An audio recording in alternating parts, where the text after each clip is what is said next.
نحمده ونصلي على رسول الكريم اما بعد صحیح البخاری کتاب الزکاة باب نمبر 63 حدیث نمبر 1496 باب اخذ الصدقۃ من الاغنیاء وترد فی الفقراء حیث کانوا۔ باب ہے کہ صدقہ غنی لوگوں سے، امیر صاحب ثروت لوگوں سے لیا جائے، وترد فی الفقراء اور فقراء میں لٹا دیا جائے، فقیروں کو دیا جائے، حیث کانوا وہ فقیر جہاں کہیں بھی رہتے ہوں۔ مسئلہ یہ تھا کہ زکوٰۃ، یہ تو بات واضح ہے کہ امیر صاحب ثروت لوگ ان سے وصول کی جائے گی۔ اب زکوٰۃ دینی جو ہے وہ فقراء کو، مساکین کو، مستحقین کو دینی ہے، تو کیا اسی علاقے کے جو مستحق غریب مسکین ہیں ان کو دی جائے یا کسی دوسری جگہ بھی منتقل کی جا سکتی ہے؟ اس بارے میں علماء کے مختلف نظریات ہیں اور یہ نظریات راجح اور مرجوح میں ہیں۔ امام ابو حنیفہ رحمہ اللہ اور ان کے دونوں ساتھی امام ابو یوسف اور امام محمد رحمہ اللہ، وہ فرماتے ہیں کہ زکوٰۃ ایک علاقے کی دوسرے علاقے میں منتقل کی جا سکتی ہے۔ جن سے زکوٰۃ وصول کی جائے لازمی نہیں کہ اسی علاقے میں تقسیم کریں، کسی دوسرے علاقے میں بھی منتقل کی جا سکتی ہے۔ اور اس کے برعکس امام شافعی اور امام مالک اور جمہور کا نظریہ یہ ہے کہ دوسری جگہ منتقل نہ کی جائے، اسی علاقے کے غرباء کو دی جائے۔ اگر وہاں سے منتقل دوسری جگہ کر دی جائے تو وہاں کون، جو غریب مسکین ہیں ان کو کون دے گا؟ تو ہر علاقے کی ضروریات وہاں کے لوگوں کی پوری کی جائیں۔ اور امام بخاری رحمہ اللہ کا نظریہ یہ ہے کہ منتقل کی جا سکتی ہے، اور اس کی صورت یہ بنے گی کہ اگر دوسرے علاقے کے غریب لوگ زیادہ حقدار ہیں، زیادہ غربت میں ہے، زیادہ تنگی میں ہے، زیادہ مشکلات میں ہیں، تو پھر ان کو بھی دی جائے۔ ہاں البتہ جس علاقے سے زکوٰۃ وصول کی جائے اگر وہاں مستحق افراد ہیں اور زیادہ حقدار ہیں پھر تو لازمی طور پر انہیں کو دی جائے۔ اگر ان کی ضرورت پوری ہو گئی ہے یا ان سے زیادہ محتاج ضرورت والے دیگر لوگ ہیں تو پھر اس کو دوسری جگہ منتقل بھی کیا جا سکتا ہے۔ حدیث 1496 قال حدثنا محمد قال اخبرنا عبداللہ سے مراد عبداللہ بن مبارک رحمہ اللہ ہے۔ قال اخبرنا زکریا بن اسحاق عن یحیی بن عبداللہ بن سیفی عن نبی معبد مولى بن عباس عن ابن عباس رضی اللہ عنہما قال قال رسول اللہ صلی اللہ علیہ وسلم لمعاذ بن جبل حین بعثه الی الیمن۔ رسول اللہ صلی اللہ علیہ وسلم نے معاذ بن جبل رضی اللہ تعالیٰ عنہ کو جب یمن کی طرف بھیجا تو اس کو کچھ پند و نصائح کی، ان کے اندر چند ایک نصیحتوں کا تذکرہ اس میں۔ آپ نے فرمایا کہ انک تاتی قوما اہل کتاب، آپ اہل کتاب قوم کی طرف جا رہے ہیں جو آسمانی کتاب کو مانتے ہیں، تو ان کے پاس کچھ نہ کچھ یہ اللہ کی ذات کی، پیغمبروں کی تعلیمات کا کچھ نہ کچھ ان کے پاس باقی ماندہ چیزیں ہیں۔ اگرچہ ان کے اندر انہوں نے بڑی تحریف و تبدیلی کر دی ہے، لیکن تب پھر بھی وہ ان لوگوں کی طرح نہیں ہے جو بالکل جاہل ہیں، جو کسی آسمانی دین کے قائل ہی نہیں ہیں۔ یہ آپ نے اس لیے فرمایا تاکہ داعی اور مبلغ وہ ذہنی طور پر تیار ہو کر جائے۔ تو ایک مبلغ کو یہ ذہن میں رکھنا چاہیے کہ جس جگہ وہ جا رہا ہے درس دینے کے لیے، خطبہ دینے کے لیے، بیان کرنے کے لیے، وہاں کے لوگ کیسے ہیں، پڑھے لکھے ہیں، ان پڑھ ہیں، شہری ہیں، دیہاتی ہیں، اور اسی طرح وہاں کے مسائل کیا ہیں، کس چیز کے لوگوں کو زیادہ ضرورت ہے۔ تو اس لیے یہ پہلے معلومات رکھنی چاہیے۔ یہ ایک اچھے خطیب اور اچھے مبلغ کا یہ اسلوب ہوتا ہے، انداز ہوتا ہے۔ بہرحال آپ نے فرمایا کہ آپ اہل کتاب کی طرف جا رہے ہیں تو اپنے ذہن کے اندر اسی طرح ذہنی تیاری کر کے جانا۔ فَإِذَا جِئْتُمْ فَادْعُوهُمْ إِلَى شَهَادَةِ أَن لَا إِلَٰهَ إِلَّا اللَّهُ وَأَنَّ مُحَمَّدَ رَسُولُ اللَّهُ، جب آپ ان کے پاس جائیں تو سب سے پہلے آپ نے ان کو دعوت دینی ہے شہادتین کی، اس بات کی شہادت کہ اللہ کے سوا کوئی معبود نہیں، صرف ایک اللہ ہی الہ اور معبود ہے، اور حضرت محمد صلی اللہ علیہ وسلم اللہ کے رسول ہیں۔ سب سے پہلے یہ کلمہ شہادت، کلمہ توحید کی ان کو دعوت دینی ہے۔ فَإِنْهُمْ أَطَاعُوا لِذَلِكَ، اگر وہ تیری اطاعت کریں بذالک، اس بات میں، یہ بات تسلیم کر لیں، پھر دوسرا بعد میں فَأَخْبِرْهُمْ، پھر ان کو خبر دینا، ان اللہ قد فرض علیہم 5 صلوات فی کل یوم ولیلہ، کہ بے شک اللہ نے ان پر 5 نمازیں دن رات میں فرض کی ہے۔ پہلے عقیدے کے بعد، عقیدہ جب اس بات کو قبول کر لیں، پھر اس کے بعد 5 جگانہ نماز۔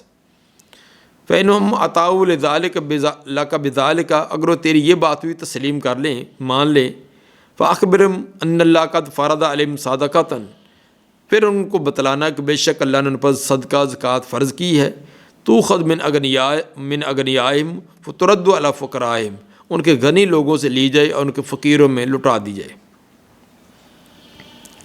اس کے اندر لفظ تھا کہ تُؤْخَذْ مِنْ أَغْنِيَائِهِمْ، ان کے غنی لوگوں سے لیجیے، فَتُرَدُّ عَلَىٰ فُقَرَائِهِمْ۔ اب فقرائہم ضمیر کا مرجع کیا ہے، اس میں اختلاف تھا، جس کی وجہ سے اس مسئلہ میں اختلاف پیدا ہوا۔ ایک گروہ کے نزدیک تو پیچھے ضمیر کا مرجع قریب کی طرف ہے، تو تُؤْخَذْ مِنْ أَغْنِيَائِهِمْ، انہی علاقے کے غنی لوگوں سے لیں اور انہی علاقے کے فقیروں کو لٹا دیں، تو یہ ہم ضمیر جو ہے اسی علاقے کے غریب مسکین ان کی طرف ہے۔ با نے کہا کہ نہیں، علی فقرائہم، ہم ضمیر جو ہے یہ مسلمانوں کی طرف ہے، کہ غنی لوگوں سے لیں اور مسلمانوں کے اندر، مسلمانوں میں جو فقیر تنگ دست ہے ان میں لٹا دیں۔ تو جنہوں نے فقرائہم کو عام رکھا ہے، عموم رکھا ہے تمام مسلمانوں کی طرف، تو اس کے اعتبار سے زکوٰۃ ایک جگہ سے دوسری جگہ منتقل کی جا سکتی ہے۔ اور امام بخاری رحمہ اللہ نے باب کے اندر اسی بات کی طرف اشارہ کیا، وَتُرَدُّ فِي الْفُقَرَاءِ حَيْثُ كَانُوا، جہاں کہیں بھی وہ رہتے ہیں وہاں ان کو زکوٰۃ جو دی جائے۔ فَإِنْهُمْ أَطَاعُوا لَكَ بِذَلِكَ، اگر تیری یہ بات بھی مان لیں، فَإِيَّاكَ وَكَرَائِمَ أَمْوَالِهِمْ، پھر بچنا ان کے عمدہ مال سے۔ زکوٰۃ کے اندر عمدہ مال، بہترین مال، جو چوٹی کا مال وہ نہیں لینا۔ مثلا مال مویشی ہیں تو ان کے اندر جو درمیانے قسم کے جانور ہوتے ہیں وہ زکوٰۃ میں وصول کی جائیں، یہ نہیں کہ جو انہوں نے بہت بہترین اپنا افزائش نسل کے لیے ایک سانڈ رکھا ہوا ہے، بکرا رکھا ہوا ہے، اس کو جا کر پکڑ لیں جو بہت قیمتی ہوتا ہے، اسی طرح باقی جانوروں میں سے، تو مطلب کہ درمیانہ قسم کا مال لیں، عمدہ مال نہ لیں۔ وَاتَّقِ دعوت المظلوم، اور مظلوم کی بد دعا سے بچیں۔ فَإِنَّهُ لَيْسَ بَيْنَهُ وَبَيْنَ اللَّهِ حجاب، اس لیے کہ اس کے درمیان اور اللہ کے درمیان کوئی پردہ اور رکاوٹ نہیں۔ مظلوم کی دعا ڈائریکٹ اللہ تعالیٰ کے ہاں پہنچتی ہے، ڈائریکٹ منع جلدی اللہ قبول کرتا ہے۔ تو بہرحال اگر زکوٰۃ جتنی بنتی ہے اسے زیادہ وصول کریں گے یا ان کا بہت بڑھیا قسم کا مال لیں گے تو یہ ان پر ظلم ہوگا اور وہ مظلوم بنیں گے، تو اس لیے مظلوم کی بد دعا سے بچنا۔ اس حدیث سے جو نبی صلی اللہ علیہ وآلہ وسلم کی تعلیمات سے یہ بات ثابت ہوتی ہے، وہ یہ ہے کہ کسی کو تبلیغ کا انداز تدریجن ہونا چاہیے۔ یک بارگی پہلی مجلس کے اندر تمام کی تمام اس کو 5-7 چیزوں کا مکلف کر دینا تو یہ ایک مناسب نہیں ہے۔ ایک آدمی نہ وہ نماز پڑھتا ہے، نہ وہ روزہ رکھتا ہے، نہ اس نے کبھی زکوٰۃ دی ہے، نہ کبھی حج کا سوچا ہے، تو پہلی مجلس کے اندر آپ اس کو پابند کریں کہ آپ آج ہی سے ابھی سے نماز بھی شروع کر دیں، اور جو روزے رہ چکے ہیں وہ بھی ادا کریں، جو زکوٰۃ کئی سالوں کی آپ نے ادا نہیں کی وہ بھی ادا کرو، اور ابھی اسی سال حج کے لیے بھی چلو درخواست دو اور حج کر کے بھی ہو۔ تو صاف ظاہر ہے ایک آدمی جو سال سے نہ نماز، نہ روزہ، نہ حج، نہ زکوٰۃ، تو اتنے کام کیسے؟ تو اس کو تدریجن، پہلے ایک کام، پھر دوسرا، پھر تیسرا۔ اسی طرح ایک آدمی بہت سارے جرموں میں گناہوں کے اندر اس کے اندر گھیرا ہوا ہے، تو پہلی مجلس کے اندر اس کو تمام کے تمام چھڑا کر بالکل پاک اور صاف کرنے کے اندر آپ مطالبہ کریں تو یہ بڑا مشکل ہو جائے گا۔ قرآن بھی یک بار کی نازل نہیں ہوا، بلکہ یہ تدریجاً ایسا 22 سال 9 مہینے 9 دنوں میں، جس کو ہم 23 سال کہتے ہیں، اتنے عرصہ میں نازل ہوا۔ تو یہ بھی قرآن کا نزول بھی تدریجاً ایسا وہ یہی تعلیم و تربیت کے لیے تھا۔ باب نمبر 64، باب صلاۃ الامام و دعائی لصاحب الصدقہ۔ باب ہے کہ یہ امام اور رہنما ہے، اس کا دعا کرنا اس لیے صاحب صدقہ لے کر آنے والے کے لیے۔ صلاۃ کا لفظ یہ دعا کے معنی میں ہے، تو آگے وہ دعائی ہی لفظ لا کر امام صاحب اس بات کی طرف اشارہ کرنا چاہتے ہیں کہ دعا کسی لفظ سے بھی کی جا سکتی ہے، وہ صلاۃ کا لفظ ہو یا صلاۃ کے علاوہ کوئی اور لفظ ہو جس سے بھی دعا کی جا سکتی ہے، کیونکہ صلاۃ کا معنی بھی دعا ہے۔ اس سے ترغیب یہ دلانی ہے کہ جو صدقہ وصول لے کر آیا ہے، زکوٰۃ دینے کے لیے آیا ہے، تو وصول کرنے والے کو اس کی حوصلہ افزائی کرنی چاہیے، اس کو حسن سلوک سے پیش آنا چاہیے، اس کے لیے دعائے خیر کرنی چاہیے۔ اس سے اس کو بڑا حوصلہ ملتا ہے اور کو دل میں بڑی خوشی پیدا ہوتی ہے، بجائے اس کے کہ اکھڑ سا انداز اختیار کریں، بے رخی کے ساتھ اس کو ملا جائے اور آتے اس پر کوئی اعتراض جاڑ دیا جائے، کوئی تیری زکوٰۃ اتنی بنتی ہے، تو اتنی کو لے کر آیا، تو فلاں کرتا ہے، یا اور کوئی اس طرح کا، تو یہ اس طرح نہیں، کیونکہ ایک آدمی کا اپنی جیب سے روپیہ نکالنا یہ بڑا مشکل ہوتا ہے، تو اس نے نکالا تو اس سے حوصلہ افزائی کریں، اس کے لیے دعا کرنی چاہیے، تو یہ آپ نے ترغیب دلائی ہے۔ باب صلاۃ الامام، امام سے مراد بعد نے یہ کہا کہ جو وقت کا حکمران ہے، خلیفہ ہے، وہی دعا کرے۔ امام صاحب یہ ثابت کرنا چاہتے ہیں کہ جو بھی زکوٰۃ وصول کرے، وہ کوئی ادارے کا بڑا ہے یا کسی انفرادی طور پر کسی غریب کو دے دی جائے، تو اس کو آگے سے اس کے لیے دعائیہ کلمہ تو کہنا چاہیے نا۔ وقول تعالیٰ، اللہ تعالیٰ نے فرمایا سورہ توبہ کے آیت نمبر 103 میں کہ خود من اموالہم صدقہ، آپ ان کے مالوں سے صدقہ وصول کیجئے، زکوٰۃ وصول کیجئے۔ تطہرہم وتزکیہم بہا، آپ ان کو پاک کریں اور ان کے ساتھ ان کا تزکیہ کریں، وصلی علیہم، اور ان پر ان کے لیے دعا بھی کریں۔ ان صلاتک سکن لہم، بے شک آپ کی دعا ان کے لیے سکون کا باعث ہے۔ جب آپ ان کے لیے دعا کریں گے تو اس کے لیے ان کو بڑی دلی خوشی ہوتی ہے کہ میرے لیے دعا کی ہے تو میرے مال میں برکت کرے گا، مجھ پر آنے والی مشکلات اور پریشانی اللہ دور فرمائے گا۔ حدیث نمبر 1497، قال حدثنا حفص بن عمر قال حدثنا شعبۃ عن عمرو عن عبد اللہ بن ابی اوفیٰ قال کان النبی صلی اللہ علیہ وسلم اذا عطا قوم بصدقتہم۔ عبداللہ بن ابی اوفیٰ فرماتے ہیں کہ نبی صلی اللہ علیہ وسلم کا طریقہ کار یہ تھا کہ جب آپ کے پاس کوئی قوم، کوئی لوگ صدقہ لے کر آتے، کالا، تو آپ ایسے دعا کرتے، اللہم صلی علی فلان، اے اللہ رحمت کر فلاں پر، اے اللہ رحم کر، مہربانی فلاں کر دے فلاں پر، اللہ فلان نے اس کا نام لے کر کہتے۔ چنانچہ ایسے ہوا، فعطاؤ ابی بصدقتہ، میرے والد محترم بھی صدقہ لے کر آئے، عبداللہ بن ابی اوفیٰ کے والد ابو اوفیٰ، وہ صدقہ لے کر آئے۔ فقال اللہم صلی علی آل ابی اوفیٰ، تو آپ نے یہ دعا کی، اے اللہ کہ ابو اوفیٰ کی آل پر رحمتیں بھیج، ان کے کاروبار میں، اس کے معاملات میں برکتیں عطا فرما۔ صلی علی آل ابی اوفیٰ، تو صلی کا معنی رحمت کی دعا کرنا۔ یہ جس طرح نبی صلی اللہ علیہ وسلم کا آپ کا نام سن کر صلی اللہ علیہ وسلم یہ دعا کی جاتی ہے۔ اب سوال یہ ہے کہ لفظ صلاۃ کے ساتھ کیا یہ نبی کے لیے ہی دعا کی جا سکتی ہے یا غیروں کے لیے بھی؟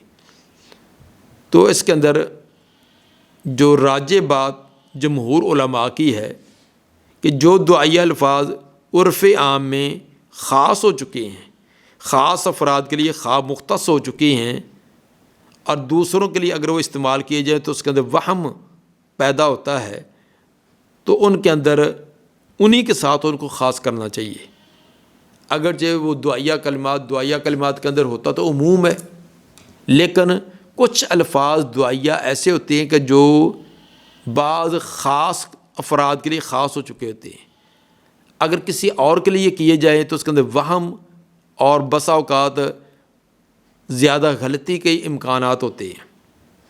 مثلا انبیاء کے لیے لفظ علیہ السلام کا معنی ان پر سلامتی ہو، تو یہ دعا تو غیر نبی کے لیے بھی تو کی جا سکتی ہے کہ ان پر سلامتی ہو، لیکن اب علیہ السلام کا لفظ یہ انبیاء کے ساتھ خاص ہو گیا ہے۔ تو جب بھی ایک عامی آدمی سنتا ہے تو اس کو اس نبی کا پہلے تعارف نہ ہو، پہلے نام نہ بھی سنا ہو، جب علیہ السلام کہا جائے گا تو فوراً یہ سمجھ لے گا کہ یہ پیغمبر کا نام ہے، پیغمبر کا تذکرہ کیا جا رہا ہے۔ اسی طرح ہمارے نبی کے لیے صلی اللہ علیہ وسلم، حالانکہ اس کا معنی تو ہے کہ اللہ رحمت بھیجے آپ پر اور آپ کی آل پر، تو یہ رحمت کی دعا تو دوسروں کے لیے بھی ہو سکتی ہے، لیکن اب یہ نبی کے لیے خاص ہو چکا ہے۔ اس لیے پیغمبر کے لیے مثلا ابو بکر صلی اللہ علیہ وسلم، عمر صلی اللہ علیہ وسلم یہ کہنا درست نہیں ہے۔ کیوں؟ یہ دعائیہ کلمہ نبی کے ساتھ خاص ہو چکا ہے۔ اسی طرح صحابی کے لیے رضی اللہ عنہ، اللہ ان سے راضی ہو، حالانکہ دوسروں کو پر کے لیے بھی تو میں آپ کے لیے کسی کے لیے کروں اللہ آپ سے راضی ہو، جیسے اردو پنجابی میں ہم کہتے ہیں اللہ آپ سے راضی ہو، تو اگر یہ عربی میں کہتے ہیں رضی اللہ عنہ، لیکن چونکہ یہ لفظ یہ دعائیہ کلمات اب صحابی کے ساتھ خاص ہو چکے ہیں، تو جب بھی کسی صحابی کا نام آئے تو اس سننے والے و جب رضی اللہ عنہ کا لفظ سنے گا تو فوراً وہ سمجھ لے گا کہ یہ صحابی ہے۔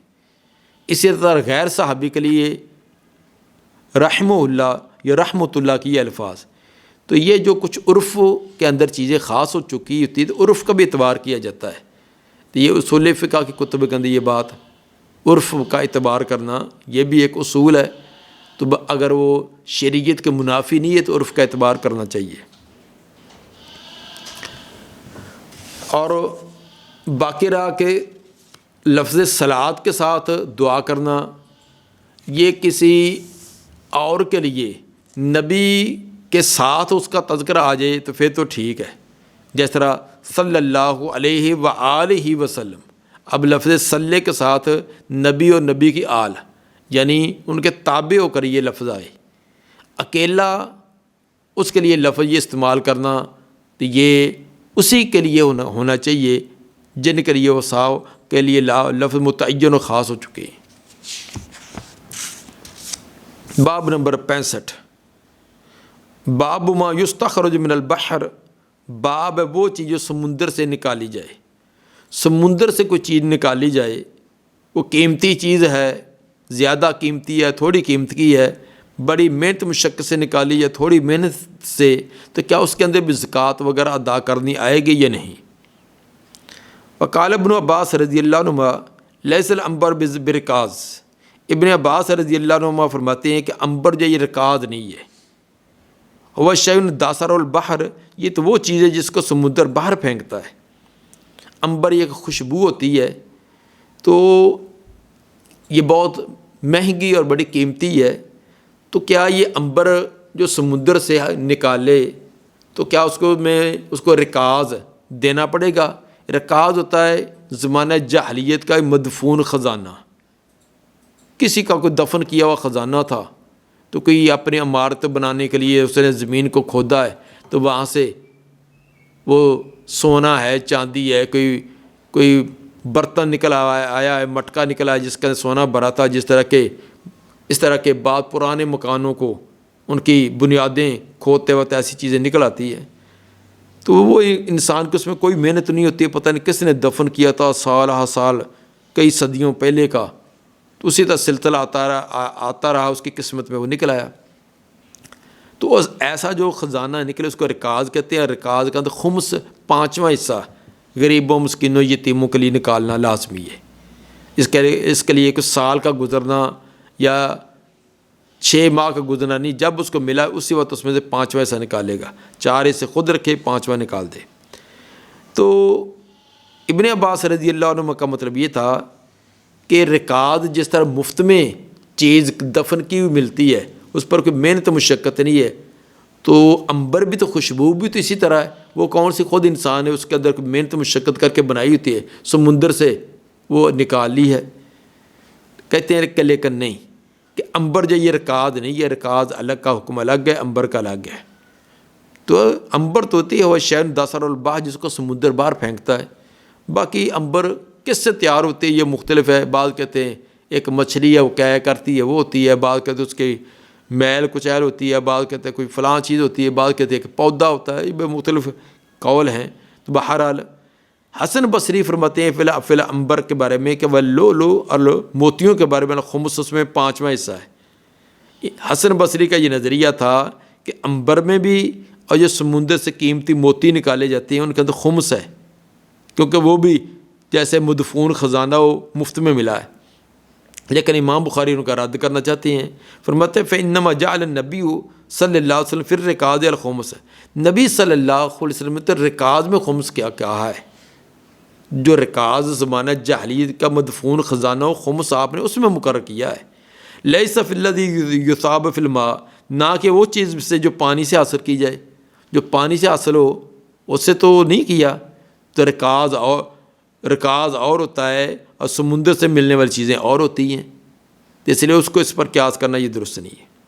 حدیث میں 1498 وقال اللیث حدثني جعفر بن ربیعہ عن عبد الرحمن بن حرمز عن ابی ہریرہ رضی اللہ عنہ عن النبی صلی اللہ علیہ وسلم ان رجل من بنی اسرائیل سأل بعض بنی اسرائیل، بے شک بنی اسرائیل کے ایک آدمی نے سوال کیا کسی بعض بنی اسرائیل کے آدمی سے بأن یصرف 1000 دینار، کہ اس کو 1000 دینار ادھار دے دے۔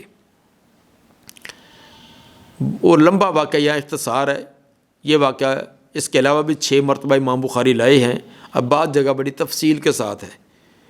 تو خلاصہ یہ ہے کہ کوئی آدمی دریا عبور کر کے، یہ سمندر کا ایک کچھ اس کا حصہ عبور کر کے دوسرے علاقے میں تجارت کے لیے گیا، رقم اس کی کم ہوگی، تو اب وہ بڑا پریشان ہوا، کتنا سفر بھی کیا ہے اور سودا وہاں اس کو مناسب مقدار میں ملتا تھا، پیسہ ہے نہیں، تو وہ کسی آدمی کے پاس گیا، اس نے کہا کہ یار ایسے میں فلاں علاقے کا رہنے والا ہوں، تو ایسے مجھے ضرورت پیش آ گئی 1000 دینار کی، تو آپ مجھے ادھار دے دیں۔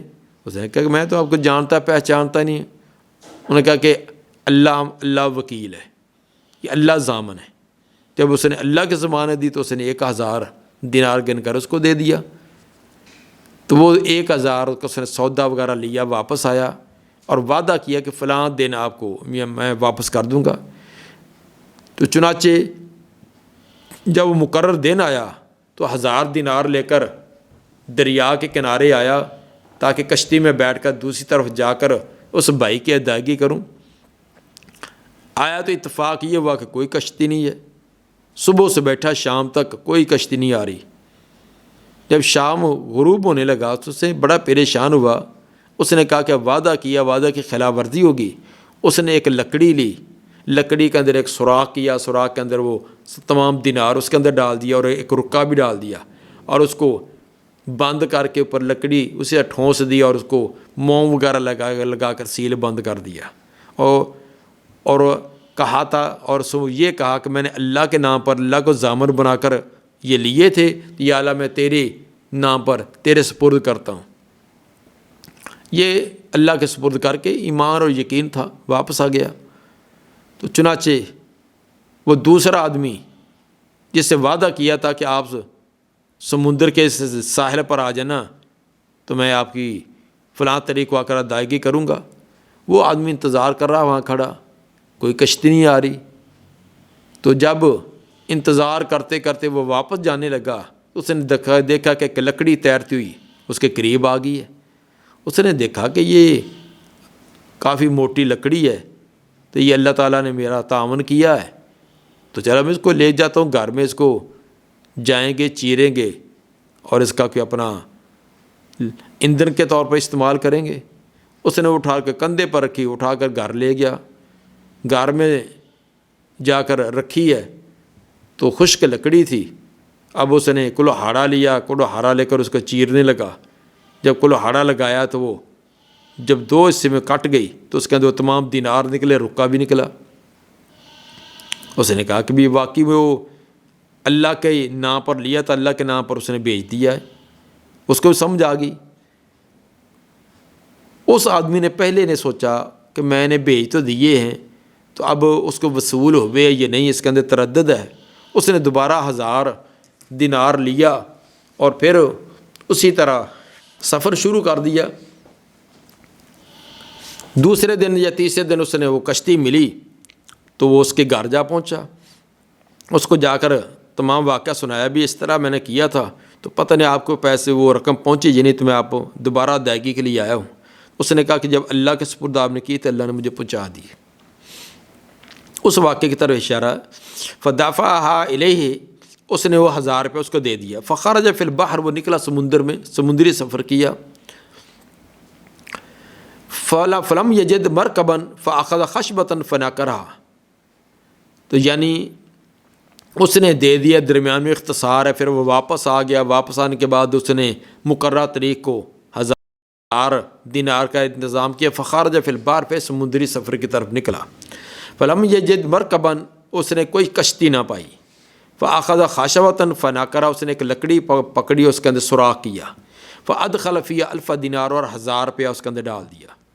فرما بها فی البحر، اور سمندر کے اندر اس لکڑی کو پھینک دیا۔ فخرج الرجل الذی کان اسلفہ، ادھر سے وہ آدمی بھی نکلا تھا جس نے اس کو یہ قرضہ دیا تھا۔ فاذا بالخاشبۃ، تو اچانک اس نے دیکھا کہ اس کے قریب ایک لکڑی تیر رہی ہے۔ فاخذ لاہلہ حطبا، اس نے اپنے گھر کے لیے ایندھن کے طور پر اس کو اٹھا لیا۔ فذکر الحدیث، آپ نے پوری حدیث ذکر کی ہے۔ فلما نشر وجد المال، جب اس نے چیرا اس کو تو اس کے اندر اپنا مال پا لیا، یعنی اس کا وہ 1000 دینار اس کو مل گیا۔